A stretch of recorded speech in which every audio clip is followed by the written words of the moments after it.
মামা, আগে তুমি নরাদার দোকানে শুধু এক বেলাই চা খেতে, এখন কিন্তু সকাল বিকাল 2 বেলা হয়ে যাচ্ছে।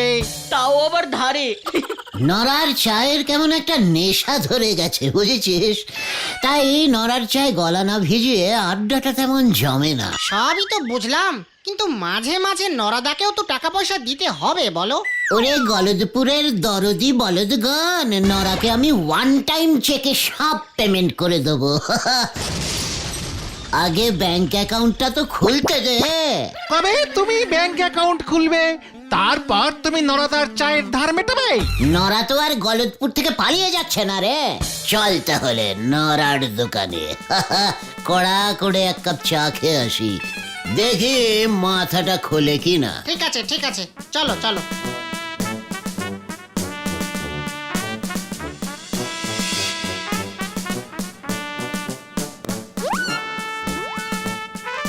নরা, কড়া করে ডাবল চামচ চিনি দিয়ে এক কাপ চা বানিয়ে দিকে, আর ওদের লেবু চা। নরা, চা দে বলে দিলাম। নরা, ও নরাদা, তুমি এমন করছো কেন? কথা তো বলো। সেই একই কথা অনেকবার বলেছি, এবার তাই অন্য পথ নিতে হচ্ছে। নিকি তো জানালাম ধারে চা আমি দেব নে। নরা, তুই না আমার ছোট্ট ভাইয়ের মতো, আমরা না এক পাড়ায় থাকি। লজ্জা করে নে, দাদা হয়ে ভাইয়ের কাছ থেকে ধারে চা চাইছো? ওসব কথায় চিড়ে ভিজবে নে, আর আমি ধারে এক কাপ চাও দেব নে, ব্যাস। ঠিক আছে ঠিক আছে, কাজটা ভালো করলি না কিন্তু নরা। তোমার ওই ফুটো ধমক চমকে আমি ঘন্টা ভয় পাই। পাঁচু, পাঁচু ওকে থামা, রাগে আমার সারা শরীর কাঁপছে কিন্তু। ঠিক আছে ঠিক আছে, তুমি শান্ত হও গুলটে মামা, শান্ত হও। নরা, তোর চায়ের দোকান আমি বন্ধ করে ছাড়বো, এই তোকে বলে গেলাম, তুই দেখে নিস। ঠিক আছে, আমিও দেখবো আপনি কত বড় ফুটো মস্তান। নরাদার সঙ্গে যে এমন একটা বিচ্ছিরি ঝামেলা হয়ে যাবে বুঝতেই পারিনি। দূর, ভালো লাগছে না মনটা। আমাকে আমাকে ফুটো মস্তান বললো ওই নরা। এটা কিন্তু নরাদা ঠিক করেনি। আসলে গুলটে মামা হুট করে বলে বসলো যে ওর দোকান বন্ধ করে দেবে। সে তো রাগের মাথায় বলেছে। না রে ভেন্ডি, আমি ওই নরার দোকান বন্ধ করেই ছাড়বো। এই না গুলটে মামা, এমন করো না। যতই হোক নরাদা আমাদের পাড়ারই লোক, ওই দোকান চালিয়ে ওর সংসার চলে। দোকান বন্ধ হলে ওর খুব অসুবিধা হবে গো। চা ছাড়া যে আবার আমার আড্ডা মারতে অসুবিধা হয়, সেটা তো নরার বোঝা উচিত ছিল। তা বলে তুমি ওর ব্যবসা বন্ধ করে দেবে, এটা কিন্তু বাড়াবাড়ি। ঠিক আছে, তোরা যখন বলছিস তখন পুরো বন্ধ করব না, তবে একদিন অন্তত বন্ধ করবই। আমাকে এখন একটা কিছু করতে হবে, যাতে নরা অন্তত একদিন দোকান খুলতে না পারে। কি করবে তুমি? ভাবতে হবে। এই শোন, তোরা এখন বাড়ি যা, আমাকে একটু একা থাকতে দে। আমাকে ফুটো মস্তান বলা এত বড় সাহস ওই নড়ার, দাঁড়া দেখাচ্ছে দেখাচ্ছে। ঠিক আছে, আমরা যাচ্ছি। তুমিও বাড়ি ফিরে যেও কিন্তু সন্ধ্যের আগে। অন্ধকারে নদীর ধারে বেশিক্ষণ থেকো না। হ্যাঁ হ্যাঁ, পিসিমাও আবার চিন্তা করবে। এই গেলাম আমরা। আমি ফুটো মস্তান, ফুটো মস্তান, দেখাচ্ছি মজা।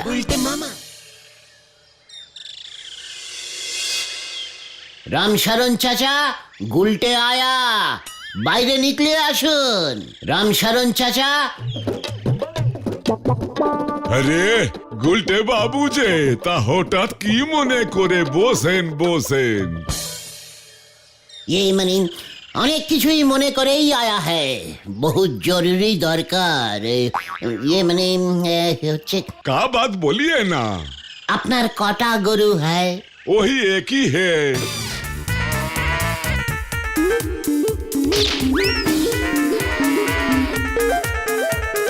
कितना दूध দেয় ও রোজ? वो हाँ 2 ड्राम। এক গরু আর 2 ড্রাম দুধ? এর মধ্যে কত জল মিশাতা হ্যায় চাচা? 50-50। ठीक है, हमार काज হয়ে जाएगा। आपका भी दूध चाहिए? और तो होवे ना। 1 ड्राम दूध रोज नौरा लिए जाए और दुकाने लागे, और 1 ड्राम ओ जगदार बाबू, हेडसर बाबू और ओ पोटेश्वरी दीदी को हमके दीते होए, और तो दूध नहीं होगा। সে কি, আমার তো রোজ 50 গ্রাম দুধ চাই। ঠিক আছে, উঠি তাহলে। नहीं नहीं, बैठिए बैठिए ना, ব্যাপার কি আছে সেটা তো বলুন। এ তো দুধ নিয়ে আপনি কি করবেন? পথে আইয়ে পথে আইয়ে বাছা। আসলে তুমি তো জানো চাচা, हमार সাথে देश विदेश का बड़ा बड़ा सब ये राजा का दोस्ती है। ये मने होगा होगा होगा। एक बड़ा राजा है, राजा दुधेश्वर। क्या नाम? दूधे दूधे?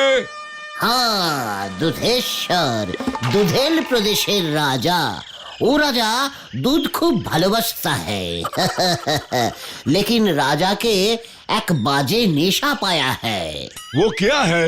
दूध दिए चान करता है रोज रोज। दूध से नहाता है? बाप रे बाप। हाँ, ও রাজা हमको बोला, गुलटे हमार জন্য 50 গ্রাম दूध पठाइए, 1 গ্রাম দুধের জন্য 50,000 টাকা दूंगा। ये মানে টাকা দেবেন। 1 ड्राम दूध के लिए 50,000?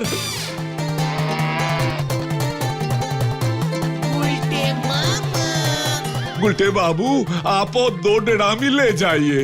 কিন্তু আমার তো 50 গ্রাম चाहिए। 2 ड्राम से शुरू कीजिए ना गुलटे बाबू। 50,000 1 ड्राम, 2 ड्राम का मतलब 1 लाख। हाँ।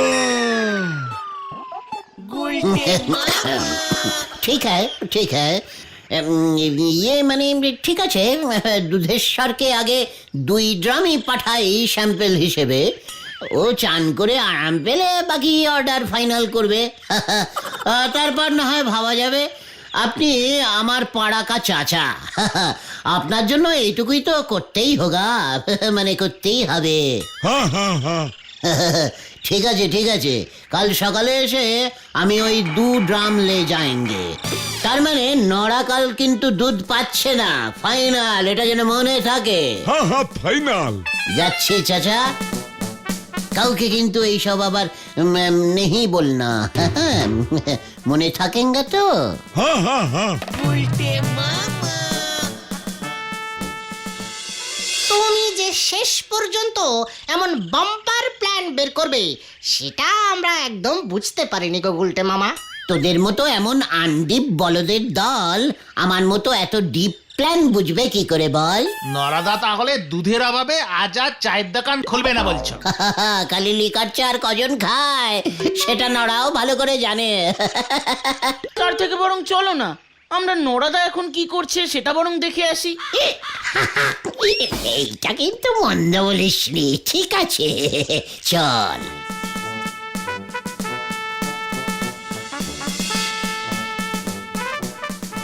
আমাকে ফুটো মস্তান বলা, দেখ এবার কেমন লাগে।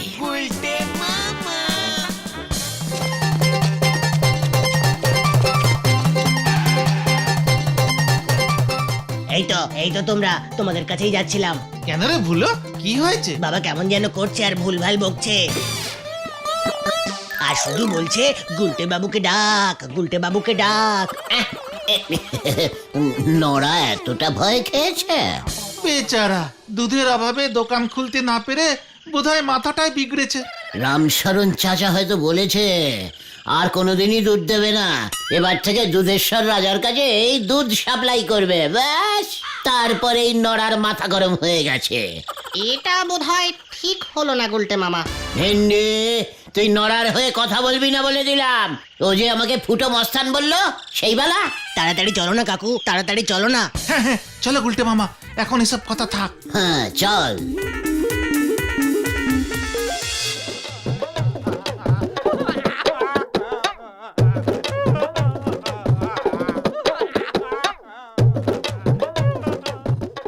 এই আমার কি হলো গো গুলছে বাবু, আপনি কিছু করেন গো, আপনি ছাড়া আমার অন্য কোনো গতি হবে নে গো গুলটে বাবু গো। ঠিক আছে, এতটা ভয় পেতে হবে না। তোর আগেই বোঝা উচিত ছিল নড়া। এ আপনি কি বলতেছেন গো? ভয় তো আমি পাইনি, আপনার মতো ফুটো মস্তানকে আমি খামোকা ভয় খেতে যাবো কেনে? নড়া, পাঁচু, নড়া আমাকে আবার ফুটো মস্তান বললো। ফুটো মস্তানের ফুটো মস্তান বলবো না তো কি বলবো বলেন দিদি? নড়া, আমি কিন্তু তোর দোকান চিরদিনের মতো বন্ধ করে দেবো এবার। ওই দোকান আমি আর খুলবই নে। মানে দোকান আর খুলবে না মানে? আমি তো অনেক বড় লোক হয়ে গেছি গো। বড় লোক? নড়া কি বলতে চাইছিস? ঝেড়ে কাশ কিন্তু। বেশি করে কাশলি পরে কব বার হয়ে যাবে, তার থেকে বরং আস্তে আস্তে করে বলতেছি গো। ব্যাপারটা কি বলবে তো? আমি মনে হয় গুপ্তধন পেয়েছি গো। কি কি গুপ্ত মানে গুপ্তধন? তালি পরে আর বলতেছি কি গো। নড়া, তুই ঠিক বলেছিস, আমি ফুটো মস্তান, আগে বুঝতে পারিনি। তুই আগে গুপ্তধনের ব্যাপারটা বল দেখি। হ্যাঁ, আজ সকালবেলা এই কাগজটা কে যেন ওই জানালা দিয়ে ফুটুস করে ঘরে ছুরি মারলো গো। আমি তখন সবে ঘুম থেকে উঠিয়ে এইখানে বসে বুঝতে চেষ্টা করতেছি সকালের বড় চাপ এলো কি না। দেখি কাগজটা কি লেখা আছে। গুপ্তধন আছে রানীমার কাছে, রানী বন্দি কুঠুরিতে, হাজার সেনার পাহারাতে, কুঠুরি ঝুলছে গাছে মন্দিরের পিছে, রানী থাকে কোথায়, নড়ার দোকান যেথায়।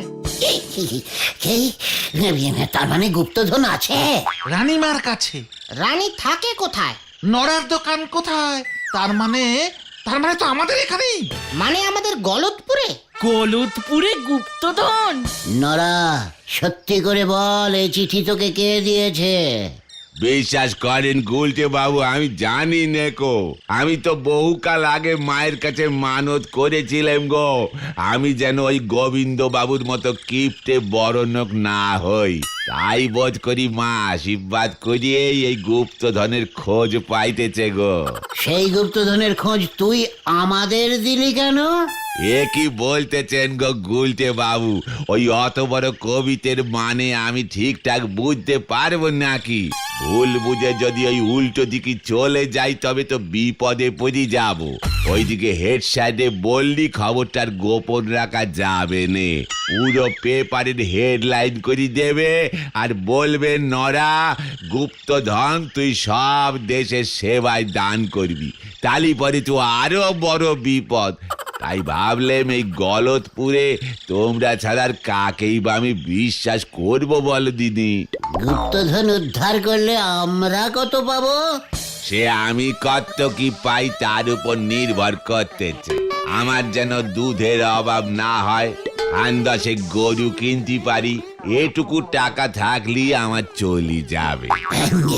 নরা, আমাকে তুই বাকি জীবনটা ফুটো মস্তান বললেও আর তোর দোকান আমি বন্ধ করব না। সে তো আপনারে ভালোবেসে বলি। তাহলে ওই গুপ্তধন উদ্ধারের দায়িত্ব তুই আমাদের দিচ্ছিস? বড় নিজের ভেবে গো গুলটি বাবু। নরা, তুইও যে আমাদের বড় আপন, বড় নিজের। তাহলে চলো আমরা এক্ষুনি বেরিয়ে পড়ি গুলটে মামা। চল চল চল চল। দেখলি নরা আমাকে কি রেটে ভয় খেয়েছে, একেবারে গুপ্তধনের খোঁজ দিয়ে দিল। সে তো ওই কবিতাটার মানে বুঝতে পারছে না বলে হেল্প নিয়েছে, ভয় খেয়ে না। পাঁচু, ও ভয় খেয়েছে কিনা সেটা তুই আমাকে বলে দিবি? তবে গুপ্তধনের এই সংকেত কবিতা নরাদাকে কে পাঠালো বলো তো? গাছের ফল খা ভেন্ডি, গাছকে লাগিয়েছে সেদিকে মন কম দে।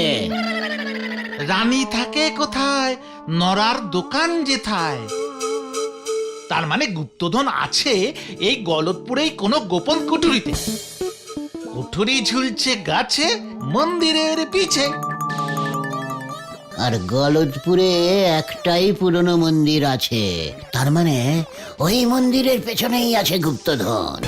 কিন্তু ব্যাপারটা কি এত সোজা?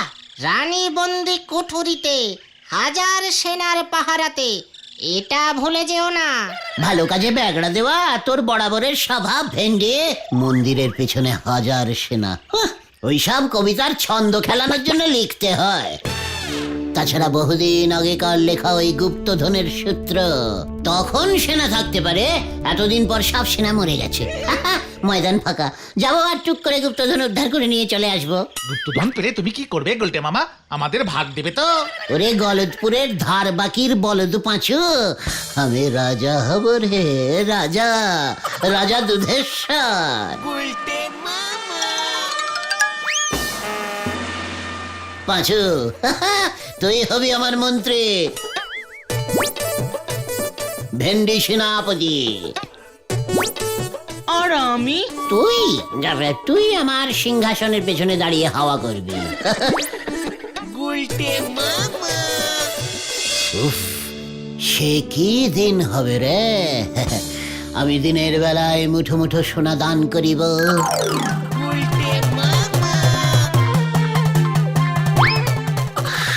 আর দুপুরে দুধ দিয়ে স্নান করিব, রাতে একসঙ্গে বসে নরার চা খাবো, আর রাজপ্রাসাদের ছাদে আড্ডা দিব। নরা, একটা গোলাপ জল মারা খাঁটি লিকার চা দিয়ে যাও ভাই। জো হুজুর জাহাপনা। মন্ত্রী, বলুন জাহাপনা। রানীমা কোথায়? রানীমাকে দেখলাম রান্নাঘরে মাংস টেস্ট করছে জাহাপনা। কবিরাজকে খবর দাও, রানীমা তো খেলে ভাড়ার শেষ হয়ে যাবে যে। জো হুজুর জাহাপনা। সেনাপতি, অস্ত্র শস্ত্র সব ঠিক আছে তো নাকি নাকি বেঁচে দিয়েছ? না হুজুর, সব আছে। সৈন্যদের বলেছি অস্ত্রগুলোতে ধার দিতে। এই নিন গোলাপ চা জাহাপনা। বাহ বাহ নরা, বাহ বাহ বাহ বাহ বাহ বাহ বাহ বাহ। ও গুলটে মামা, গুলটে মামা, ও গুলটে মামা, গুলটে মামা। এই কি হলো তোমার? হ্যাঁ, কিছু না, আসলে এতগুলো গুপ্তধন তো এই একটু চিন্তায় পড়ে গেছিলাম আর কি। আগে তো পাও, তারপর না হয় চিন্তা করো। ঘটনা, এই জন্য তোকে আমি পেছনে দাঁড় করিয়ে হাওয়া করাবো, বুঝেছিস? আমরা গুপ্তধন খুঁজতে যাব না এখানেই দাঁড়িয়ে থাকবো? এই না না না, এক্ষুনি চল, এক্ষুনি চল।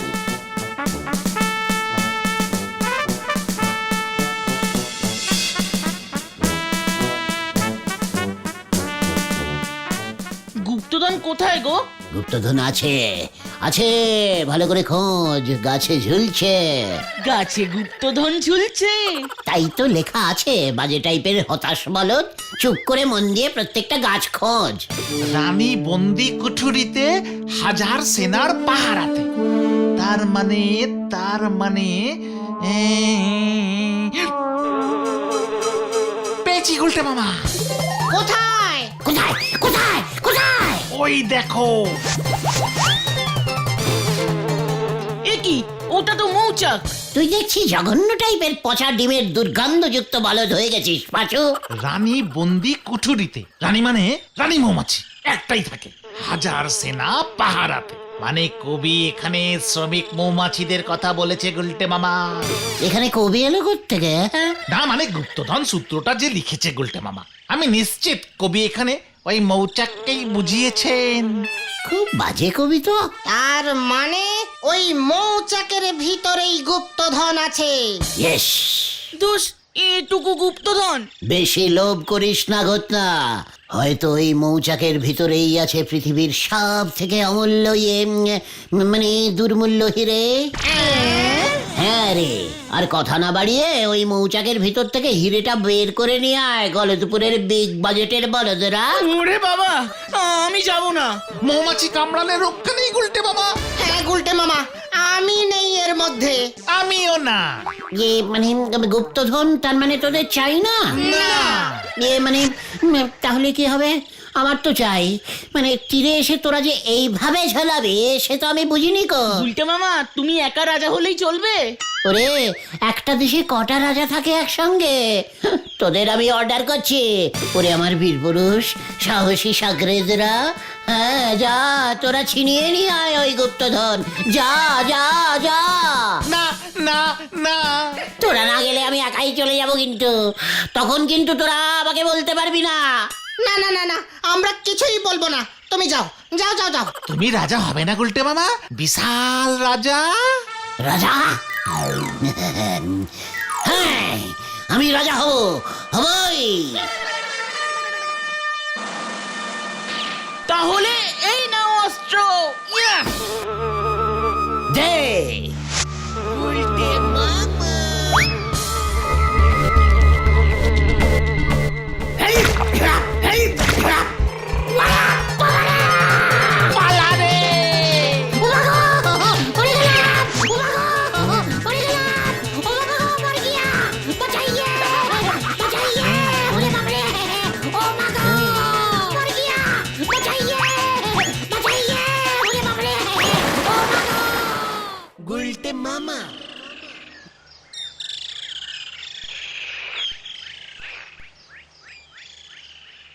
ও হেড স্যার বাবু, আপনি যা ওই গুপ্তধনের কবিতে লিখে দিয়েছেন নে, শুনতেছি ওই গুলটে নাকি মৌমাছির কামড় খেয়েই একেবারে কুপোকার।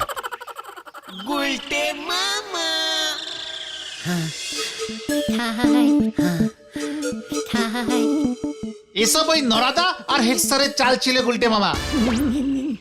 এর মধ্যে আবার হেড স্যার ঢুকলো কেন রে ভাইটুকুন? নরার দোকানে দুধ নেই, দোকান বন্ধ, তাহলে হেড স্যারের চলবে কেমন করে? তারপর ওই রামশরণ চাচার কাছে সবটা শুনে দুজনে মিলে এই প্ল্যানটা করেছে। রামশরণ চাচাও নাকি তোমার নামে থানায় নালিশ করবে বলেছে। আমি আর বড় মস্তান হতে চাই না রে, ফুটো মস্তানি ভালো। জয় গুলটে মামা কি জয়! বাবা রে। For more updates, subscribe to our channel, click the show links and enjoy watching the videos.